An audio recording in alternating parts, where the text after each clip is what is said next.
What is going on, guys? It is Wrestlelamia here, back with another video. Now it's time for WWE Backlash as Randy Orton and WWE Undisputed Champion John Cena do battle one last time. Can the Viper capture his 15th world title? There were also some huge injuries on the show, and John Cena turns on R-Truth. Join us now as we recap the show and provide our review as we look at the good, the bad, and the downright ugly. Be sure to subscribe and hit that notification bell for daily wrestling videos and follow us on Facebook for exclusive lists. Now the first match on the card was a fatal 4-way match for the United States Championship as champion Jacob Fatu took on LA Knight, Damian Priest and Drew McIntyre. Or it's a Pier 6 brawl as LA Knight's quest for the third US title crossed paths with Drew McIntyre and Damian Priest feud and the champion's appetite for destruction. McIntyre and Priest take each other out of the match with a wild brawl to the outside of the ring, giving LA Knight a chance, but that is until Solo Sakoa and a star who makes his new WWE debut, Jeff Cobb, show up, firmly aligning himself with Solo Sakoa and the Bloodline, taking Knight out and giving the Samoan Werewolf an easy path to victory. Whilst Jacob Fatu is not cool with Cobb joining the Bloodline, he at least walks out of Backlash with the title. Next up is the WWE Women's Intercontinental Championship match as champion Lyra Valkyria takes on Becky Lynch. Becky Lynch's tremendous experience advantage makes her an odds-on favourite, but Becky finds out that Valkyria's fighting spirit and thirst for revenge isn't enough to even the odds. Lynch tries various heel tricks, but Valkyria presses on, surprising Lynch with a roll-up reversal for the win, as Lyra Valkyria retains the Women's Intercontinental Championship. Now after the match, Lynch isn't happy and she attacks the champion and locks in the disarmer until a small army of WWE officials free Lyra. Next up is the Intercontinental Championship match as champion Dirty Dominik Mysterio takes on Penta L0. Now this is a wild lucha libre bout that features some great spots from both wrestlers. Penta begins to creep toward victory until the Judgment Day show up. However, when the referee finally shows 1000 IQ and sends the heels to the back, the IQ is lost with El Grande Americano showing up and delivering a loaded headbutt to Penta, allowing Dirty Dom to hit the frog splash to retain the Intercontinental Championship. Next up is Gunther vs Pat McAfee. It's a lopsided match as Pat McAfee fights on behalf of fellow announcer Michael Cole. McAfee gets a few hope spots in with some big kicks to Gunther, and even Michael Cole tries to help, but it's all for nothing as Gunther locks in the sleeper and it's lights out for McAfee. After winning the match, Gunther gives Pat McAfee a nod of respect. And finally, it's time for the main event as WWE Undisputed Championship match as champion John Cena takes on Randy Orton. Oh, it's the final dance between John Cena and Randy Orton, as over 20 years of history leads to what looks to be another classic. Randy Orton takes the lead, but ref bump after ref bump means no one is around when Orton has the champion down for several certain wins. WWE officials rush to the ring and assess the situation, but there's no relief, so Orton delivers RKO after RKO on all the WWE officials, and they sell pretty good. Randy then aims to end Cena with a punt kick, but R-Truth steps in and stops him. While Orton is disposing of Truth, Cena delivers a low blow and a belt shot, covering Orton for the win as a referee springs back to life, as John Cena retains the Undisputed Championship. Afterwards, Cena runs down the crowd, telling them he doesn't need them. What he needs is real competition. However, as Cena listens to the fans' explosive cheers for Randy Orton, he looks at his title belt and seems to show regret at the road he's taken for his 17th world title win. John Cena heads to the backstage area as Backlash 2025 closes out. That was a quick review of the show. What about the good, the bad, and the downright ugly? As always, we start off with the good is number 1, starting off with a car crash. And tonight's Fatal 4-Way was the perfect showcase for Jacob Fatu's all-gas and no-brakes philosophy of wrestling. However, while the Samoan Werewolf looked as brutal as ever, he had no easy match as Drew McIntyre, Damian Priest and LA Knight were on fire, and it was anyone's match for the taking. WWE protected all 3 challengers with Priest and McIntyre's blood feud taking them out of the ring and eventually out of the match. Number 2, a dazzling debut.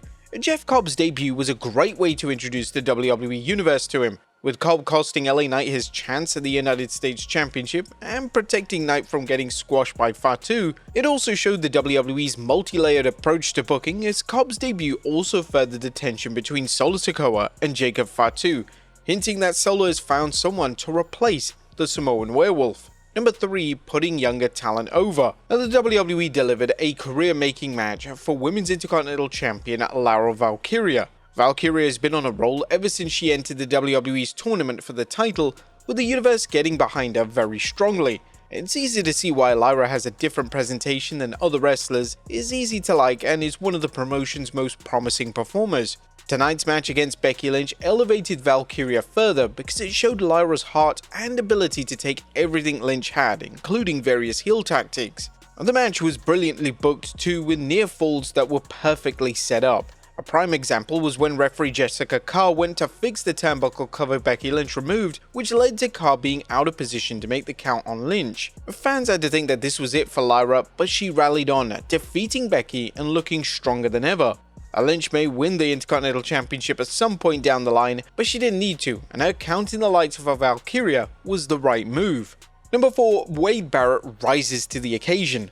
Color commentator Wade Barrett found himself having to step up tonight during the Pat McAfee vs Gunther match after play-by-play man Michael Cole abandoned the announce booth to rally behind Pat, at one point even getting into the ring. However, Barrett seamlessly switched to solo mode, calling the action without missing a beat.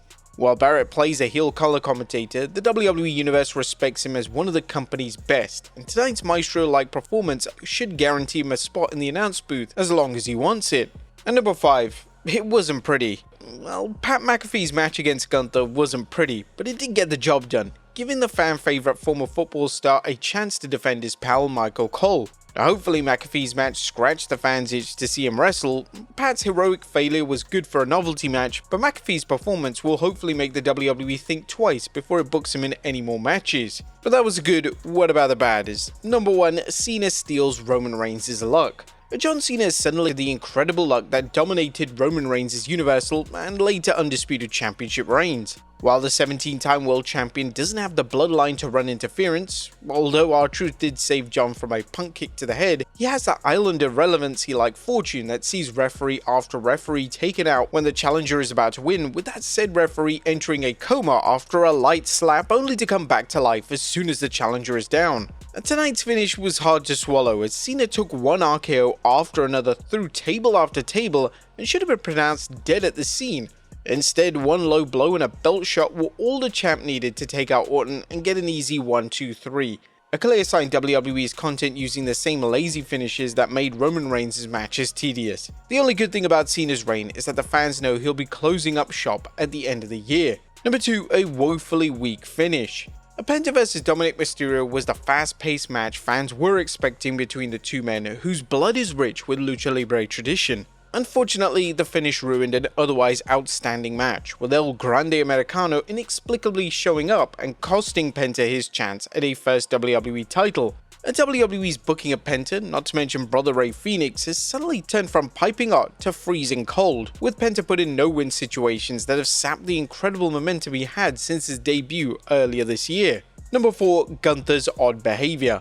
Gunther is in a bad place right now. While he's shown an amazing resiliency at bouncing back from upset losses, as seen last year when he lost to Sami Zayn, only to win the King of the Ring later and then the World Heavyweight Championship, his current booking is kinda troubling. The Pat McAfee match was fine for what it was, but things went too far when the ring general gave McAfee, who was anything but competition, a nod of respect after the match.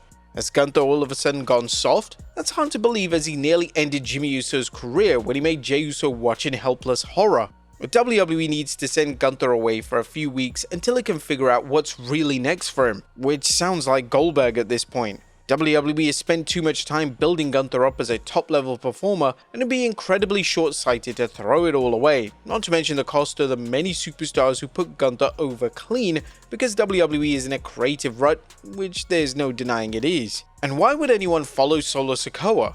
Jeff Cobb's apparent addition to Solo Sikoa's faction kinda makes no sense. Right now, in a logical world, why would anyone want to work with Solo Sakoa? His weak claim as the new tribal chief was thankfully cut short, but somehow WWE decided to treat him as a figure who commands respect from some of WWE's toughest competitors. Indeed, we still haven't figured out why Jacob Fatu hasn't sent Solo packing by now. It's not as if WWE has presented Jacob as a blind follower, and the only reason that he's still with Solo is because Triple H is obsessed with moving storylines at a snail's pace.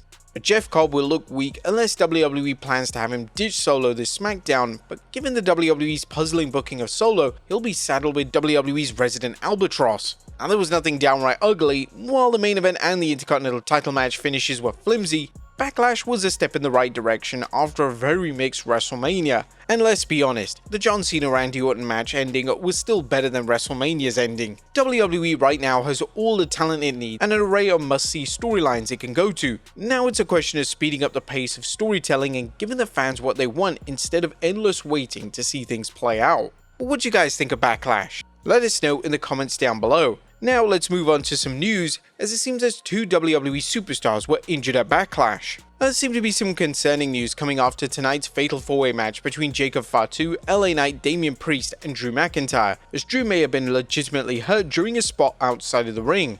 A PW Insider's Mike Johnson is reporting McIntyre's head missed the table during the big South of Heaven spot with Damian Priest and hit the floor hard. Yeah, that floor was definitely hard, in fact it was just 100% concrete. However, luckily Triple H said in the post-Backlash press conference that Drew McIntyre is a little banged up, but totally fine. Now another possible injury involves Lyra Valkyria, who may have suffered a broken nose during the final moments of a title defense against Becky Lynch. Ringside News pointed out Lynch's boot appeared to connect with Valkyria's nose. Valkyria immediately grabbed her face, seemingly in severe pain as blood appeared to flow from her nose. Now we're sending our best wishes to both Lyra Valkyria and Drew McIntyre for a fast recovery.